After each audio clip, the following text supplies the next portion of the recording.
What's up, y'all? It's your boy JKG Brandon. We are back playing Raid, y'all. This one is something a little bit near and dear to my heart, y'all. This champion is the champion that I made my very first YouTube video on way back almost 2 years ago. I didn't want to just re-upload that video. I wanted to kind of give an updated build and whatnot on him. Let's hop right up into it. It is our boy. It is Saito. One of the coolest champion skins in the game. I love the flaming swords. Just sick aesthetic. As far as the sets, we have a savage and a crit damage set. It's pretty much a standard build for me as far as damage dealing. We got about almost, we got 4,800 attack. I would like to get that up closer to 5k attack if I could. About 2,500 on defense, not bad. 150 on 143 on speed. We'll just call it 150 just to round up to an even number, but I would like to get that around 200 speed if you're trying to really optimize this build. 298 on damage. 205 on resistance. That's just kind of baked in resistance, and then 96 on accuracy. We'll take a look at this kit. We don't really need accuracy for most of the things we're going to do. If you were going to take him into like a double man-eater build or something like that on clan boss, like if he's one of your first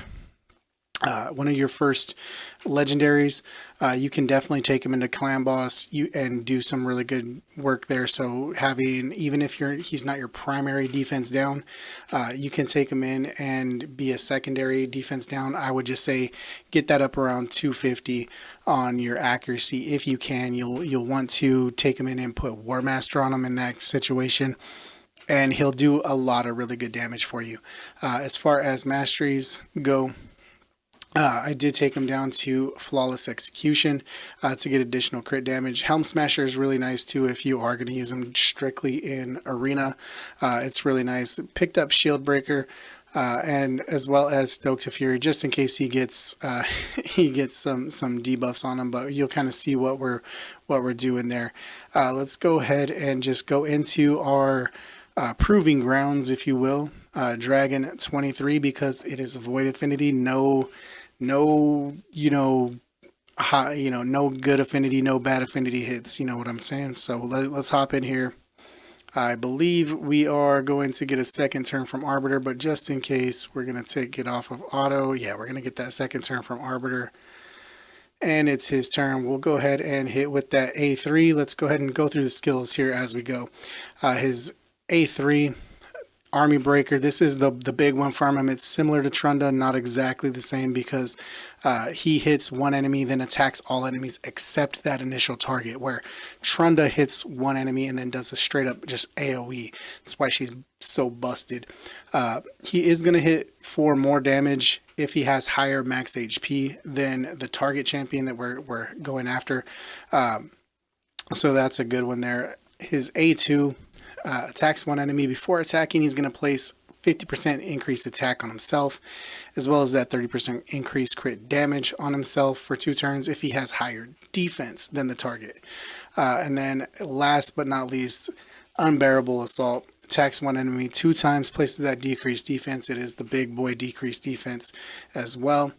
And he does place a 3rd hit if he does in fact hit that, proc that defense break. He does have a really good passive for going up against bosses, where he's going to ignore defense based on hitting the same target multiple times. So it's not really going to work in waves, but when you're going up against, a clan boss or something like that, or in a really long drawn out dungeon fight, he's going to ramp up his attacks based on ignoring defense, stacking up to 30%. So that's really cool. We're going to just go ahead and hit this Lua right here with the A3. 320 and then almost 200k per hit across the board. You can see almost one-shot the waves. That is a beautiful sight. It is one of the harder attacking skills in the game, as far as I know. But yeah, that is a beautiful one. Let's go ahead and take him off here. Let's go ahead and hit the A2, and let's go ahead and just hit Lua again. 75k. We don't have any kind of defense breaks or anything like that. Let's back out. Let's give all three of the the skill is the same fair shake, right? Let's give them all, you know, give the bad L touch, the Gerb tuck touch, the you know, the attack up and everything from Arbiter, defense down and weaken. Let's go ahead and, so we had a little over 300k on the Lua with the A3. Let's go ahead and hit the A2, 206k. Not bad. Not bad. You can see almost one shot her. She almost got one shot there. So that was really cool. And then we'll come back in with the A1 if we can get back around to him. We should be able to get back around to him. He's the only damage dealer we got. So let's go in here. All right, so we have A1. Let's go ahead and hit Faceless. Faceless has a good amount of HP. 60, 60, and 59. So what does that work out to? About 60, 60 is 120. And then we're looking at about, call it another 60. We're looking at about 180k. About 180k on a 3-hit. So that's not bad at all. Not bad at all. And then we're going to come back around. I'm just curious to see if we're going to get a 300k hit. Yep, 304k. Let's go ahead and let this go, just because I want to see him against let's see what kind of ramping damage we can get out of him against the boss, if we can get any kind of ramping damage out of him out of the boss. I'm interested to see, like, especially if that ramps up over time. On that A3, you know, being that we're hitting for about 300k on the wave champions, you know, can that get up to 400? You know, I'm not sure. I haven't tasted this out in a long time, so it'd be interesting to see. 50k there on Faceless on the A1 type hit, so that's not bad at all. Not bad at all. Let's go in here. We're gonna get all that extra defense out of the Bad Alcazar procs. We're going to get those Gerb Tuck hits in as well. 333k on that one. That was a beautiful, beautiful strike.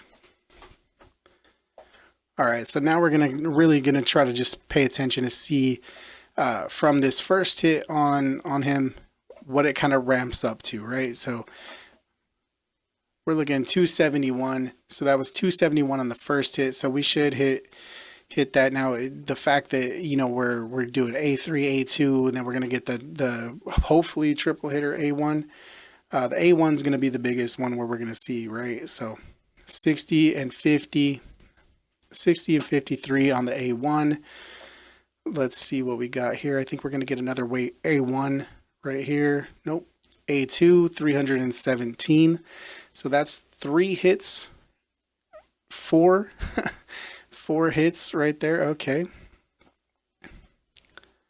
All right. So here we go. 68, 72. So you can see about, we're looking about, you know, 10k damage that it's ramped up already. I think we're going to kill, ooh, A2 gave us a 402k on the A2. So you can kind of see it does ramp up. It's actually, I was really interested to see. I think our next hit was going to be the A3, and I think that's the one that was going to do the trick, but we might have had 450 on that one, but that's not bad at all, right? So let's come into arena. I think we're going to do some stuff in arena. He is a good champion for arena because he can actually, like Trunda, not the same as Trunda, but like Trunda, he can kind of do that single hit and then, you know, the kind of AoE type hit afterwards. Let's see. This team is pretty tanky. The Sky Touch Shaman, Blind Seer combo with Seer, with Seeker, having that damage mitigation, and then Soulless just being super tanky. I'm curious. We may not beat this team. I just kind of want to see what we can do. So Stone Skin on Sky Touched, of course. Let's see. And the shields are protected. Can we get any provokes? All right, let's go ahead and let's hit the Solus. Solus actually has the least amount of shield, but that's because he's got the most amount of defense. Let's see. Ooh, we one-shot the Solus and did a good amount of damage to the Seeker. Okay. All right, that was interesting. I didn't actually see how much damage we did to the Solus, but that was pretty interesting. I really wanted to get the. Let's see if we can sleep him. Nope. All right, I was really hoping we could sleep him there. We are gonna hope for a good hit. 65k, almost one shot the Blind Seer, so that's always good. And Blind Seer does have that revive on death as well, so let's see if we can sleep Solus. All right, I'm really only worried about Solus giving us some big hits, man. We did get the nice sleep on him as well, so that's good.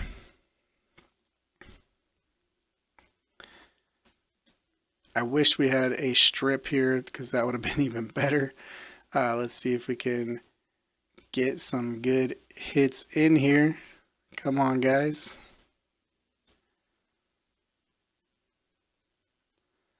All right, Saito, you need to do something here, bud. I'm gonna need you to kill somebody. Ooh, that was not the business. Let's go ahead, revive him, get the attack up and the speed boost.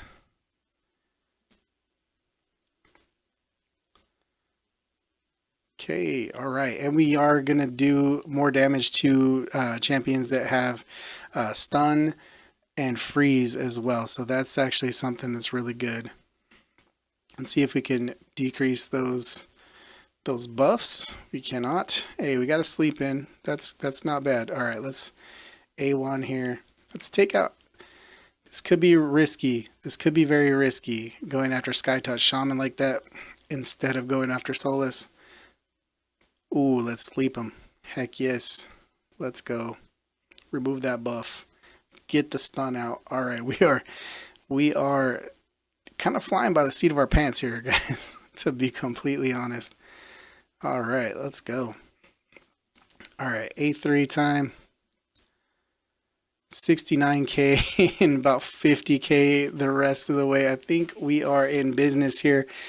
We just have to be careful with this Blind Seer here. Hopefully we can go ahead and finish the job. 74k. Ooh, that was a little bit more tough team than I was anticipating, just from looking at them. But I mean, team power, they're higher than my team power with this.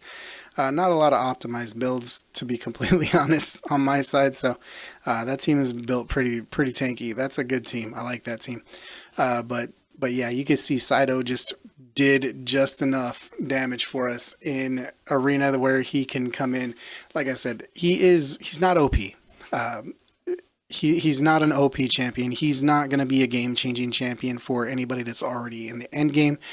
If he's like your first or second legendary champion that you pull, by all means, build him.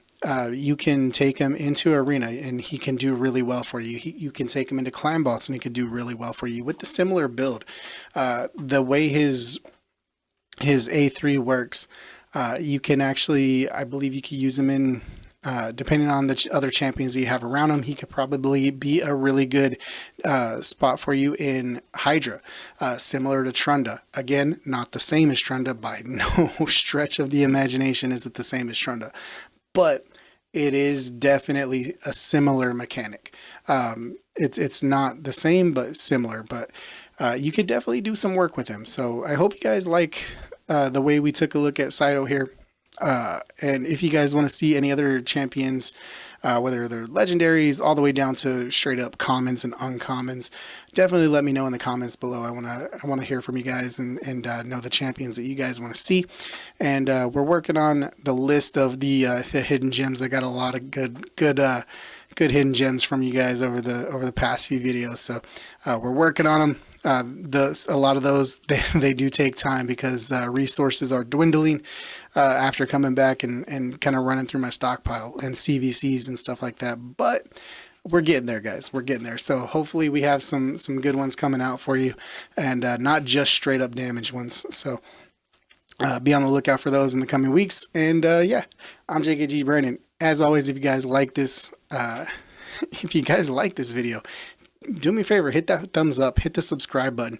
Let's try to get this channel up to 1,000 subs by my birthday in August, and whatnot. And we'll see what we can do here for you guys to try to maybe put some money back into.